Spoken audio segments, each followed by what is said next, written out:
If you've experienced the narcissistic discard, then you'd probably say it was one of the most painful, unwelcoming experiences of your lifetime. It's hard to think what's worse, how it comes as a surprise, basically, shaking the foundation of your life, if it's the coldness of how it's delivered, or if it's the confusion of why it was delivered and the lack of closure that goes with that. No matter how you look at it, every aspect of the narcissistic discard is basically meant to level you, to keep you confused, to make you feel small, and to make you want the narcissist back even more. But why do narcissists do that? What purpose does the discard serve?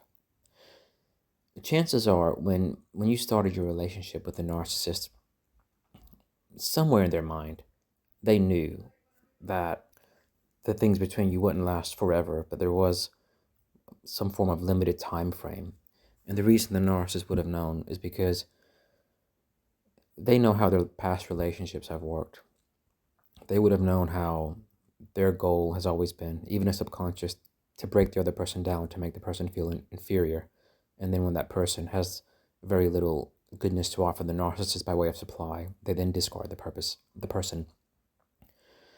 So narcissists are shameful beings. Narcissists feel very small, and the way they overcompensate for that is by being put on a pedestal and trying to use another person as a lever to uplift them.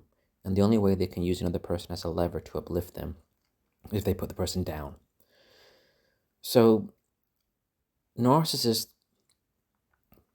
because they need to get their needs met with their partner, they devalue the person over time. Obviously, at the beginning, things were great, and they would have been on the euphoric high of the new person.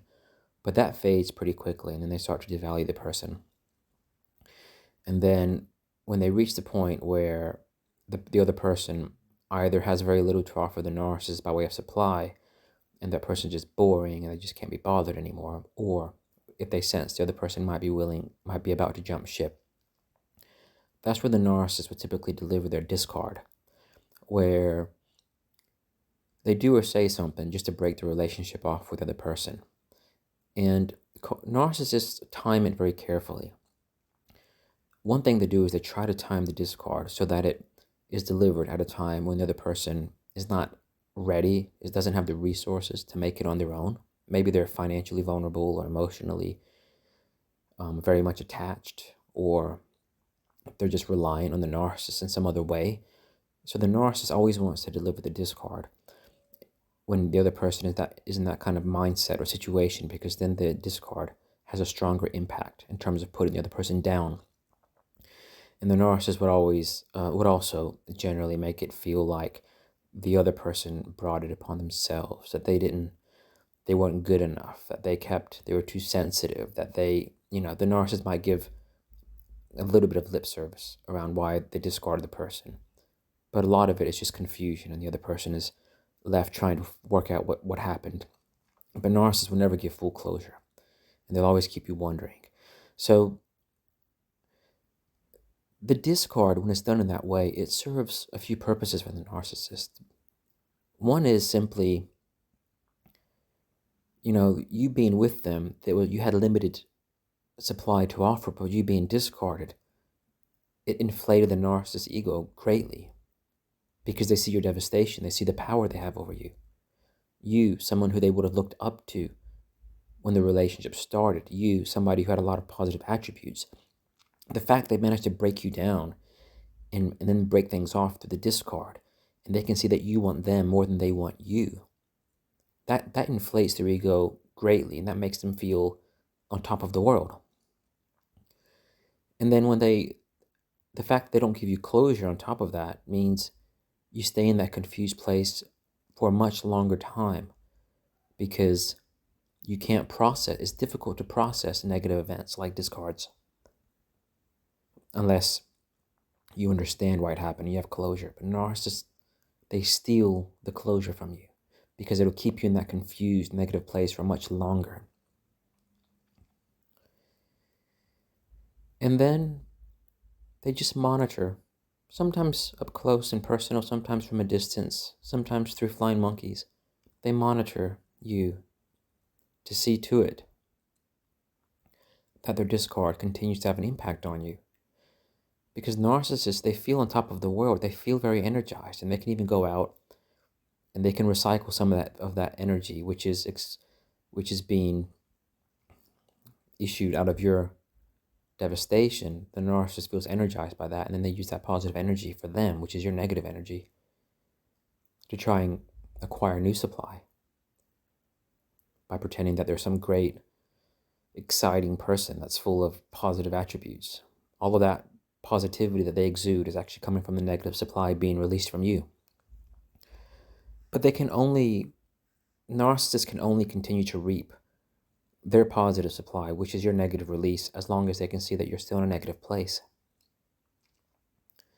And when you're no longer in that negative place, all of a sudden they have a supply shortage, and then they're not energized sufficiently to acquire new supply.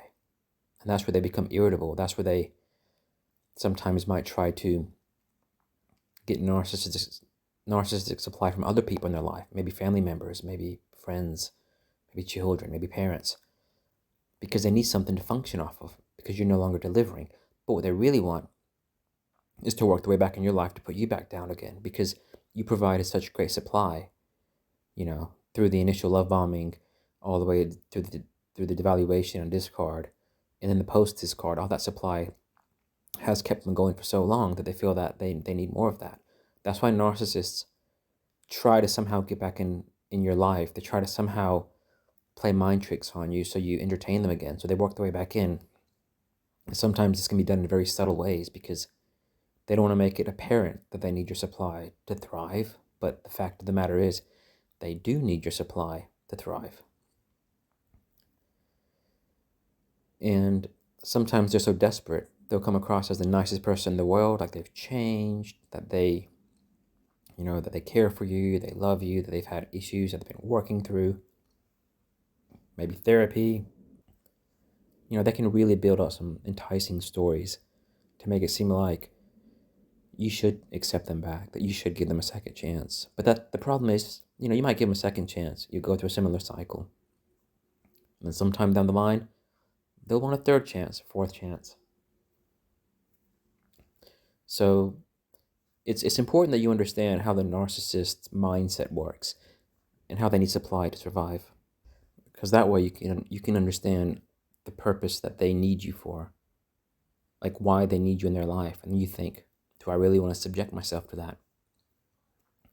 And people who are very low in self-esteem, who are very needy, might subject themselves to that a few times before they realize finally, enough's enough. Thanks for watching.